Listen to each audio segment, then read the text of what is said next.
Don Rickles remained the ultimate broadcast antagonist who feared no human. So I walked out and I said something about the Queen. I said, Your Majesty, forgive me, and boom, boom, boom. I said, look, how'd you get all the jewelry? How'd you get so rich? And boom, boom, boom. My mother's living in 2 rooms in Miami. You have a big house with a flagpole, and I'm getting fed up. And boom, you're sitting here laughing, and they're all going, ahew, ahew. And they keep checking with her to see if it's... This famous icon humiliated the most powerful superstars in entertainment business. All right, I was just about finished. I was down to the espresso, and finally he went back, and I walked by the table, and I said, "How are you, Don? Nice to see you." He said, "Can't you see I'm eating, Frank? What are you doing?" And I went for the whole thing. I stood with my mouth open. Standard network rules and polite manners could never contain his aggression. Hey, I'm not saying that facetiously. I'm not retiring. I'm just stepping down as the host of this show. You're finished. There are other things I want to do. Stop trying to be graceful. They asked you to get out and you're walking away. Now, let's witness the pure chaotic brilliance of our greatest unscripted comedy master. I've been nice about this. You're going to retire May 22nd, right? And when you retire, I'm going to say, Jay Leno, I always loved him. He was my favorite comedian since he's a kid, for crying out loud. 1. Johnny Carson cannot stop laughing at Don Rickles' ruthless jokes. Don Rickles, the legendary insult master dubbed Mr. Warmth, launches an unprovoked verbal assault to initiate absolute television chaos. Destroy my version of Rhinestone Cowboy. But just don't come in my neighborhood. You're going to get a lot of hugs. This is a beautiful outfit. Billy Bob Jack coming out of Shoot 9. Ride him, Billy Bob. Jewish people, we don't go to rodeos. Really? We just sit at home and go... Ridiculing the host's bizarre wardrobe choices, the vicious comedian describes feeling trapped inside a mental asylum. I got a rodeo cowboy and a guy on a highway alongside me here. I feel like I'm some yo-yo at a state institution. That was a funny bit at the... Gee, we laughed back there.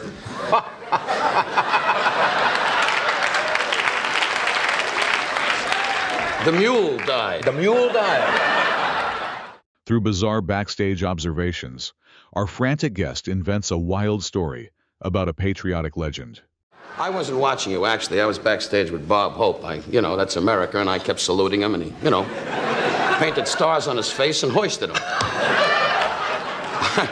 He kept running up and down the hall with his helmet going, "Isn't there a war?" Lonely guy, lonely guy. How this insult master balances dramatic career aspirations with financial obligations creates massive audience laughter. Now, you really, deep inside, if you had your choice, Jack Benny, whom we both knew and everybody loved, said to me one night on the show, and I think he meant it seriously, if he had his choice, he could never get another laugh in his life or become the world's greatest violinist. He'd almost want to be the world's greatest violinist. I get the feeling sometime that you'd give up getting the laughs to be the world's greatest dramatic actor. Well, when I think about it, to be honest, with my mother's payments in Florida, no. To terrorize the host further, the aggressive star delivers an absurd historical religious joke. Let thyself know that thy Red Sea will spread apart. They really believe that our people crossed the Red Sea. 2 Jews went... The German guy went... I didn't know that. What German guy? German guy sitting right over there. The one with the helmet and the bayonet. I see. Anyway, now don't write letters. That's a joke. Because Ed says, I didn't say it. Ed's always on the end copping out. I didn't say nothing, huh? If standard interviews require polite conversation, his random bathhouse invitation shatters all remaining broadcast etiquette. Look, we got a lot of time to kill here. I don't care what we talk about. Why don't we all go to the steam room?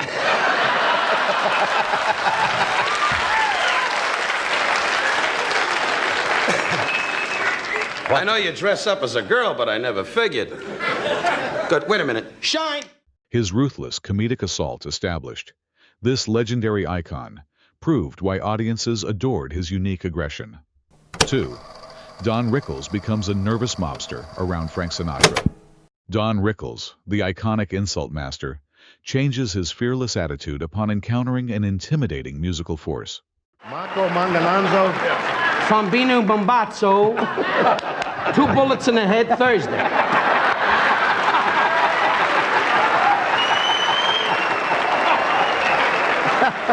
Now This you don't believe. Excuse us, Johnny. You're from the Midwest. You're busy going, is the truck loaded? Guido says hi. Pretending to represent organized crime, the nervous comedian delivers absurd threats about exploding automobiles. He hasn't had a chance to talk to you. And from Jersey City, your good friend, Bubani Umbatsa. What's his name? He started his car with your album on, and now he's a highway.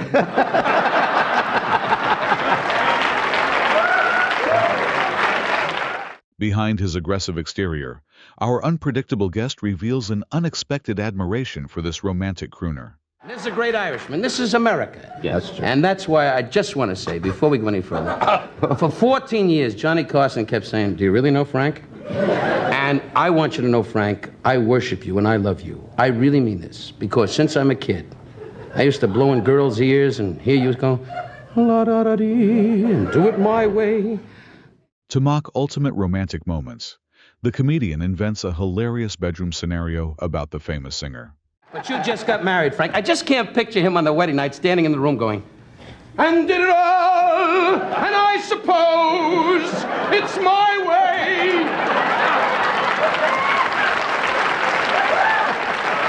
And Barbara, his wife, is going, Frank, when you get a minute.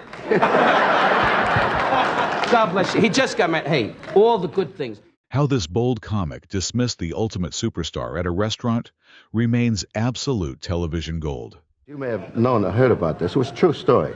This is a long time ago, long before Don got married. I was eating dinner in a restaurant in New York, and I was sitting with some friends, and he came over to the table, and he said, Frank, do me a favor, will you? He said, I'm sitting with a very pretty girl, and I'm trying to make out, you know, and he said, I told her I know you, and she really doesn't believe me. Would you stop by the table? I said, all right. I was just about finished. I was down to the espresso. And finally, he went back, and I walked by the table, and I said, how are you, Don? Nice to see you. He said, can't you see I'm eating, Frank? What are you doing? Insulting the hired studio orchestra provides another classic moment of pure chaotic humor. You notice how he keeps moving on stage all the time? Moving all around all the time. God bless you, Jen. Look at the violin section. Why do they always look like the union didn't call? Violin players always look like, I gotta get an operation. If standard celebrity interactions feel boring, their bizarre musical departure provides pure, unscripted entertainment. I'll lead you, Frank, to your song. Come on, Frank. Come on, we're gonna walk on the boardwalk. Come on, Frank. Here we go. Come back, Let's Don. hear it Sit for the down. boss.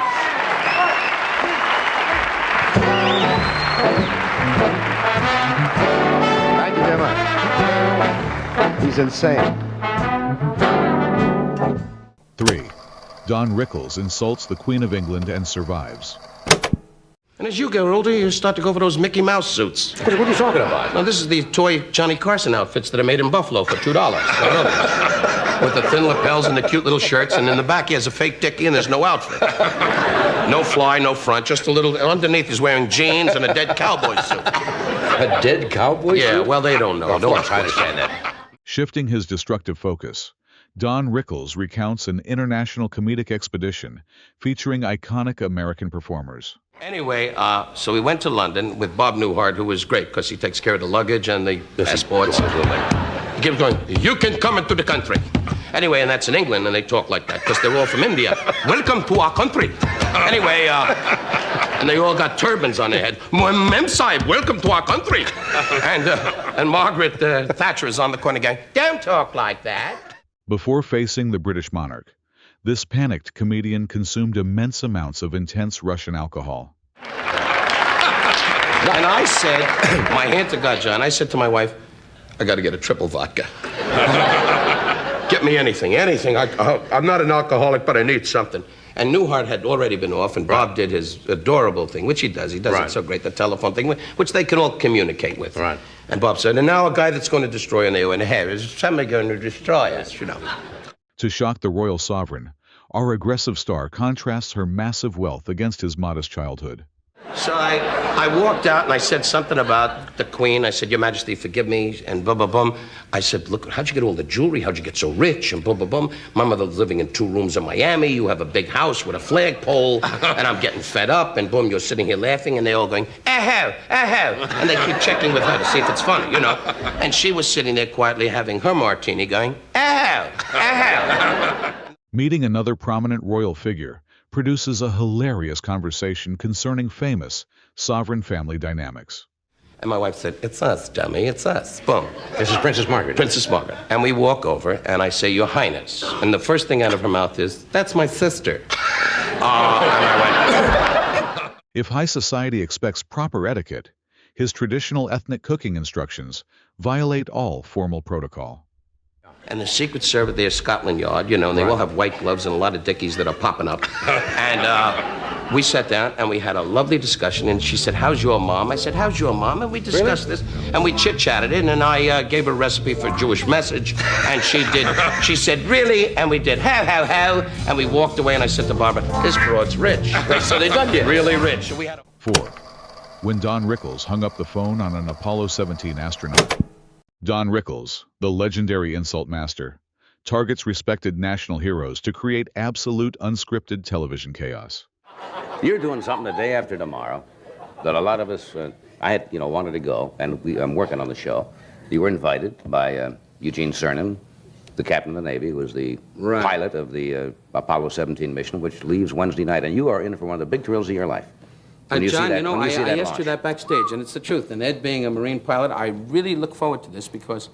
Sharing his upcoming space launch experience, the comedian praises their immense dedication amidst widespread national panic. And it's great that you guys say that because NASA right now, getting to know Gene Cernan and Jack and the other gentleman I never met, but the humility of these great guys, and today with war and troubles and all the problems we have in our great country, these guys are just doing their job, and to meet them is a delight, as you both know. And they look at it just as any other job. Right.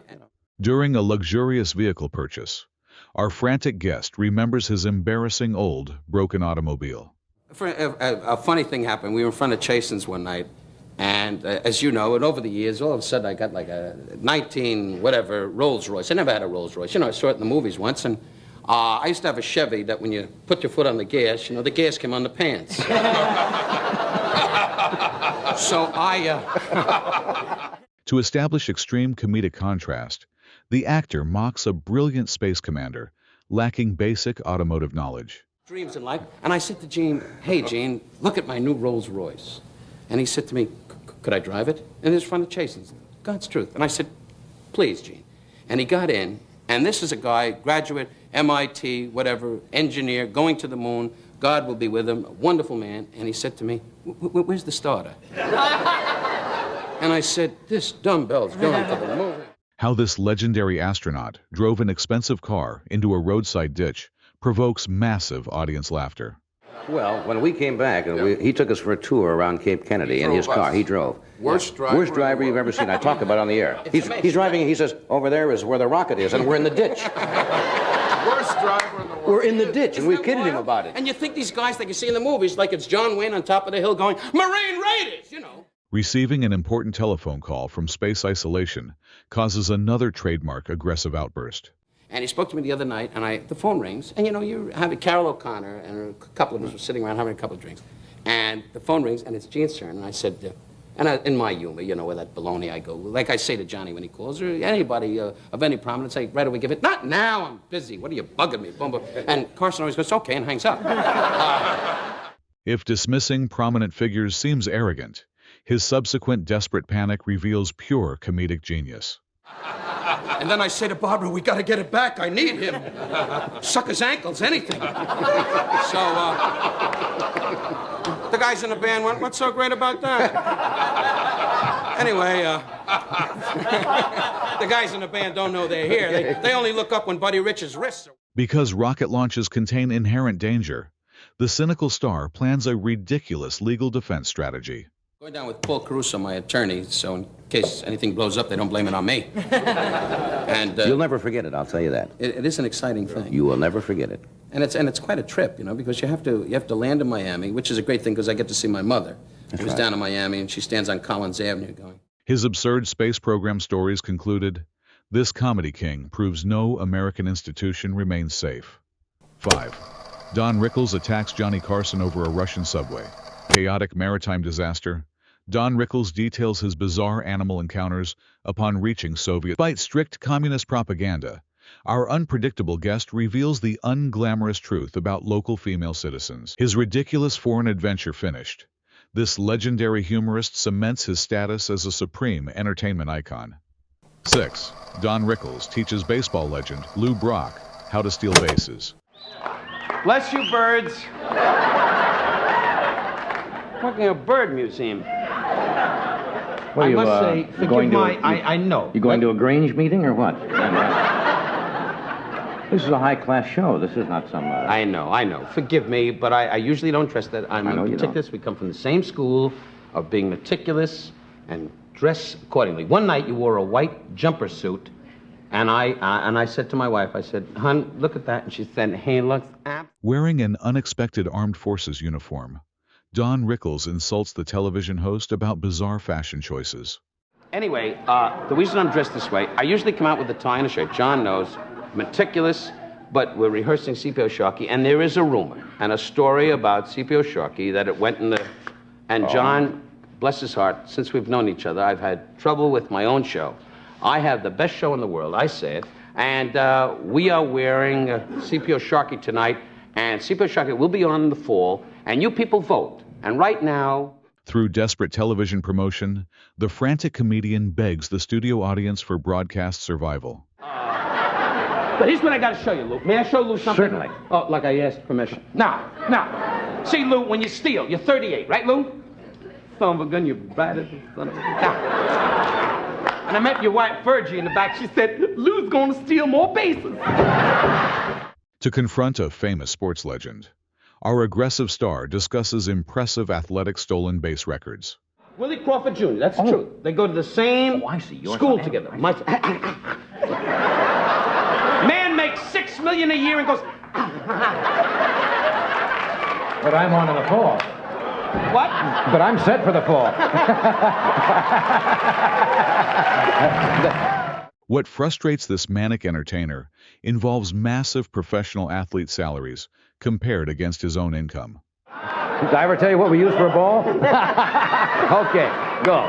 So, see, Lou, when you lead off, you're 38 now, right, Lou? Lou, are these too tough? Vern Rapper's the manager, right? And he stands in the dial going, come on, Lou, come on, man, come on, stand, come on, stay, come on, Lou. Hey, Lou, come on, stay, hey, come on, Lou, stay, hey. And Lou's going, huh? See, so when you lead off, lean like this. Teaching a baseball champion how to perform basic athletic movements creates pure physical television comedy. My daughter, my family, I must say, from the bottom of my heart, I am a baseball fan. Tommy Lasorda's my idol, and you're the second guy in the world that I adore, and you are a great athlete, and God bless you. Thank you.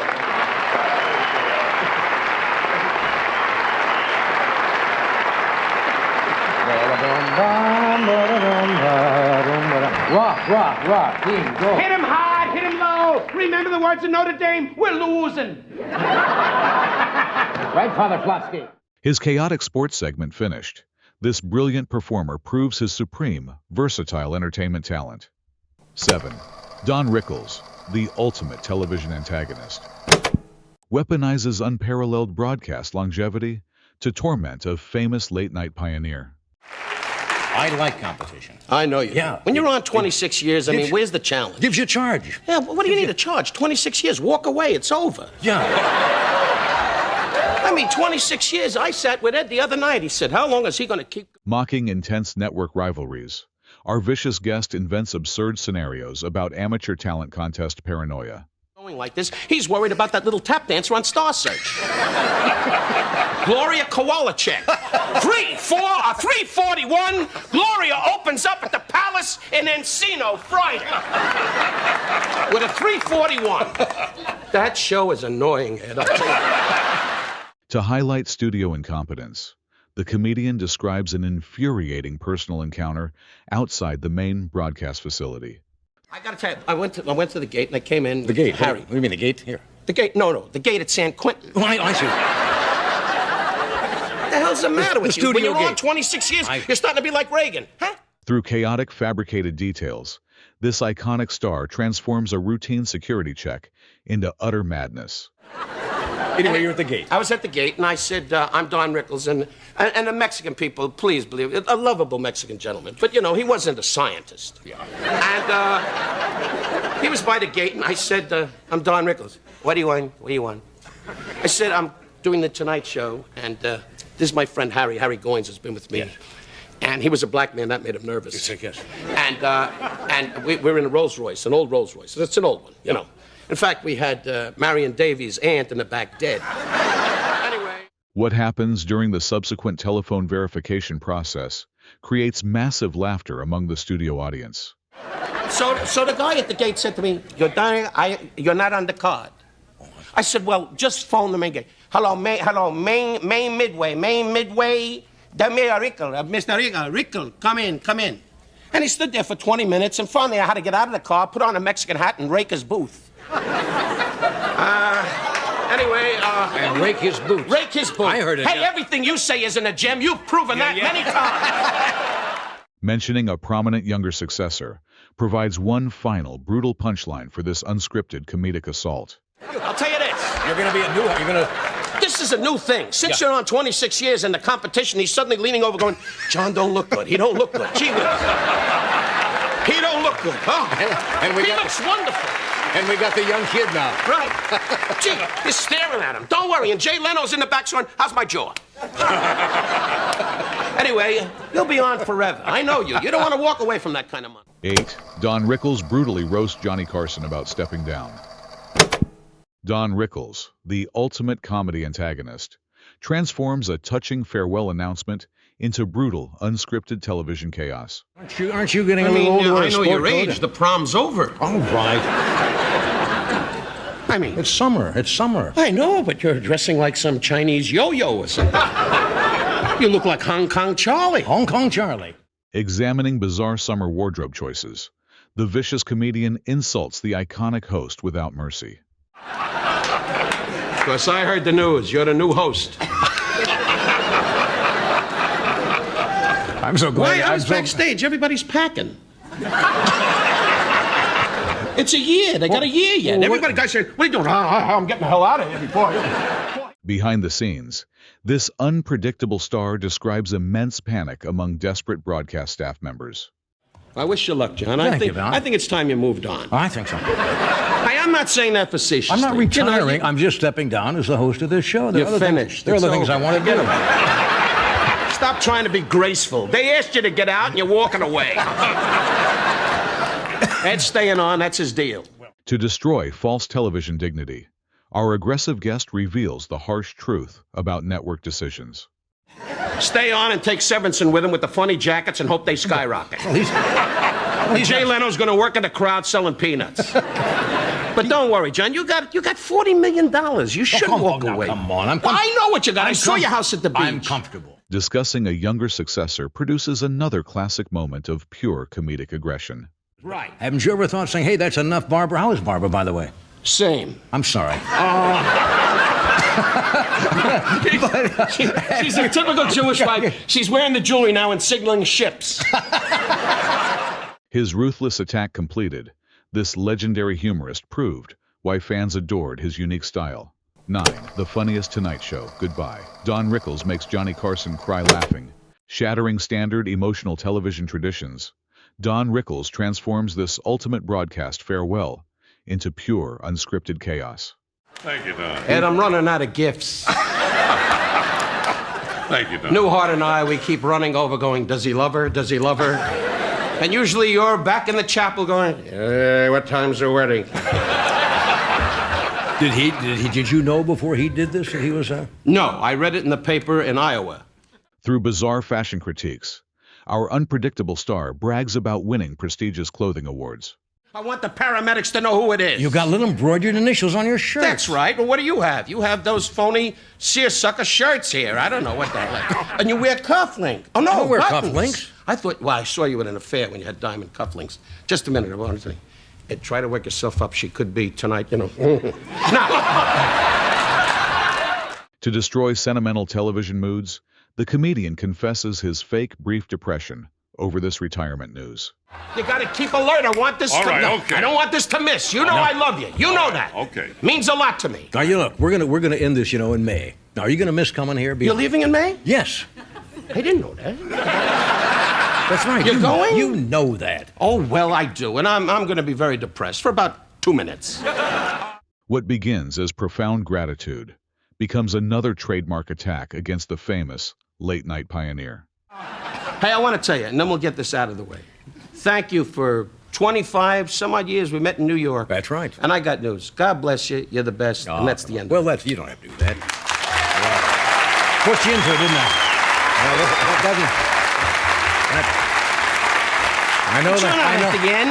I know that didn't come easy for you. You're not at the end. It's not easy for I me. pushed you into that, didn't I? That's right. Roy Rogers, so happy trails to you. Mentioning a new vampire cinema project creates hilarious confusion about his actual Hollywood acting status. Notice how he kept moving. He kept moving. Is this a serious picture? No, it's a black comedy. That doesn't mean the black guys who are in the back I know that what kept you saying to me, mean. hey, man, we're going to rob No, you." I know that. No, the black brothers back there, they're great, which they're coming out. But it's about vampires. About and vampires? Robert Loggia, yeah. What is this? What is it about? Is we on tape? I know what the hell we're saying. Would you play a vampire? No, I play a monkey. Of course, a vampire.